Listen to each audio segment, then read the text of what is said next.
Hi friends, আজ market open হতেই কিন্তু সাইডওয়েজ হয়ে গেছে, উপরে রেজিস্ট্যান্স নিচে সাপোর্ট।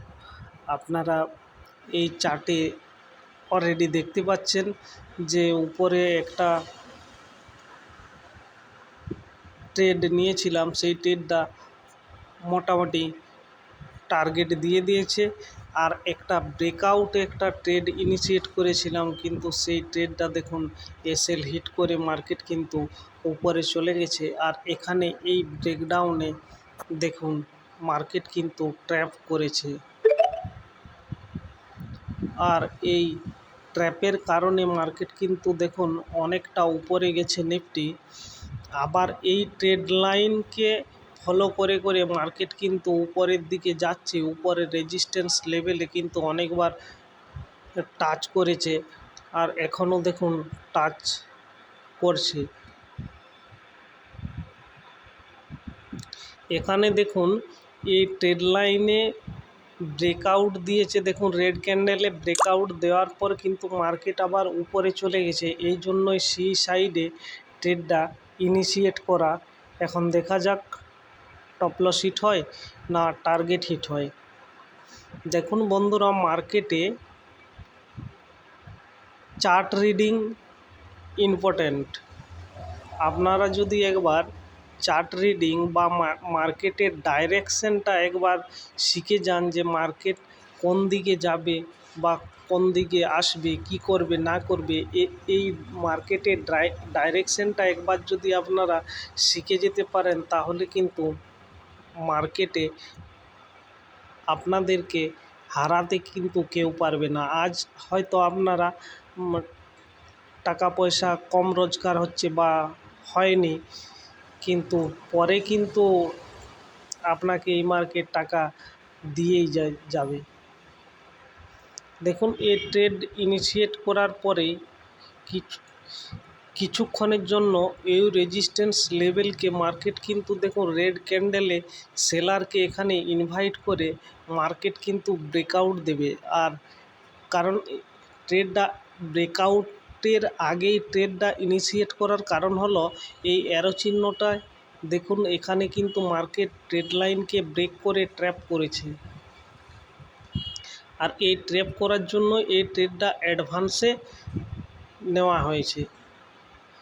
আর না হলে ব্রেকআউটের, যদিও অ্যাডভান্স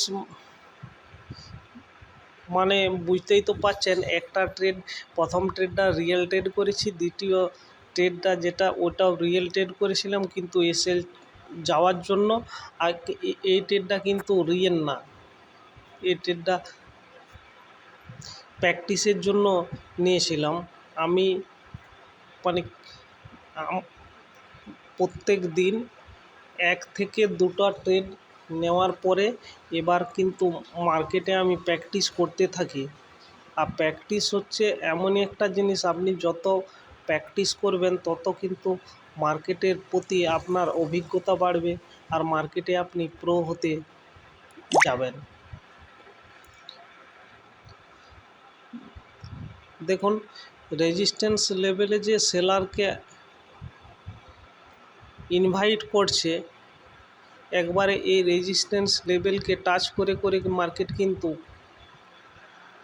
উপরে যাচ্ছে, আবার নিচে আসছে। আর দেখুন টপলসের কাছাকাছি কিন্তু মার্কেট চলে এসেছে অলরেডি, টপলস হিটের মতনই প্রায়। এখানে যদিও ট্রেডটা ইনিশিয়েট করা উচিত হয়নি, কারণ প্র্যাকটিসের জন্য এটা ট্রেডটা অ্যাডভান্সভাবে নিয়েছিলাম, কিন্তু রিয়েল ট্রেড করলে ব্রেকআউট হওয়ার পরেই আমি ট্রেডটা নিতাম। তার কারণ এখানে দেখুন নিচে ব্রেকডাউন দেওয়ার পরে মার্কেট কিন্তু ট্র্যাপ করেছে, আর ট্র্যাপ করে মার্কেট উপরে যাচ্ছে।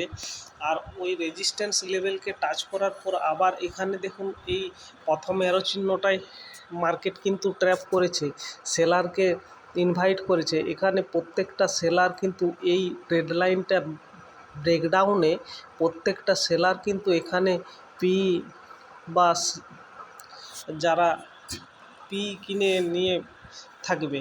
আর পি কেনার পরে মার্কেট দেখুন তার এসএল হিট করে দিয়ে উপরে কিন্তু চলে গেছে। আবার এখানে যে পি কিনবে তারও কিন্তু এসএল হিট অলরেডি করে দিয়েছে। আর এখনও না, এসএল যদি না হয়, সম্ভবত এসএল থাকা, যদি পিতে এন্ট্রি করেছে এসএল থাকবে এই রেজিস্ট্যান্স লেভেলের উপরে। আর একবার যদি এই রেজিস্ট্যান্স লেভেলটাকে ব্রেকআউট দেয়, মার্কেট কিন্তু খুব তাড়াতাড়ি উপর দিকে যাবে এবং আমাদের টার্গেট হিট করার চেষ্টা করবে মার্কেট। দেখুন এখানে মার্কেট উপর গেছে, আবার নিচে আসছে, আবার কিন্তু উপরে যাচ্ছে।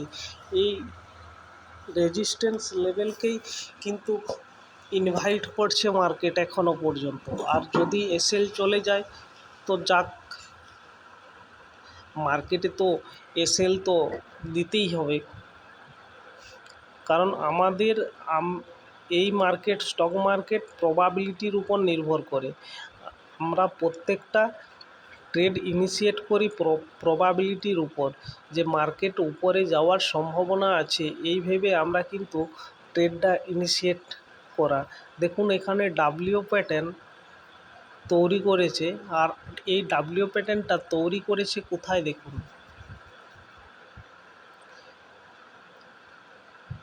একবারে রেজিস্ট্যান্স লেভেলে যে এ কিন্তু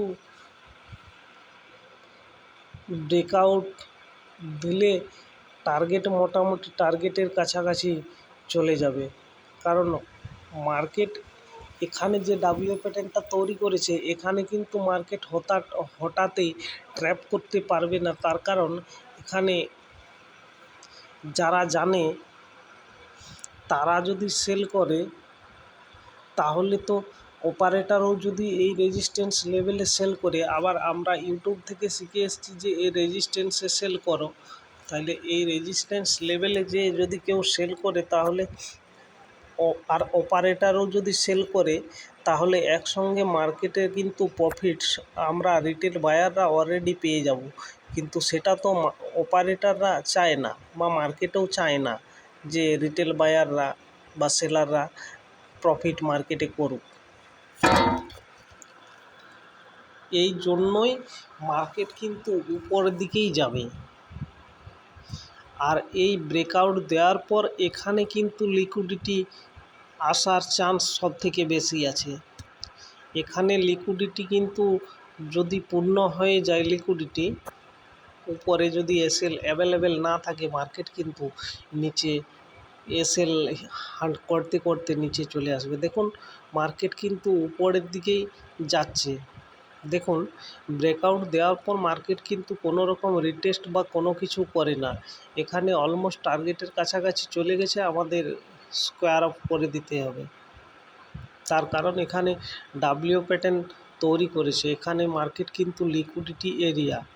দেখুন আবার আমাদের পিএসওয়াই লেভেল, অর্থাৎ রাউন্ড ফিগার নাম্বারটা, ওখানে কিন্তু ব্রেকআউট দেওয়ার পর দেখুন ডোজি ক্যান্ডেল তৈরি করে মার্কেট কিন্তু নিচে আসছে। এখানে যদি না প্রফিট বুক না করেন, তাহলে হয়তো আপনি আপনার প্রফিটই লক করতে পারবেন না। আর সবসময় প্রফিট বুক করে চলবেন,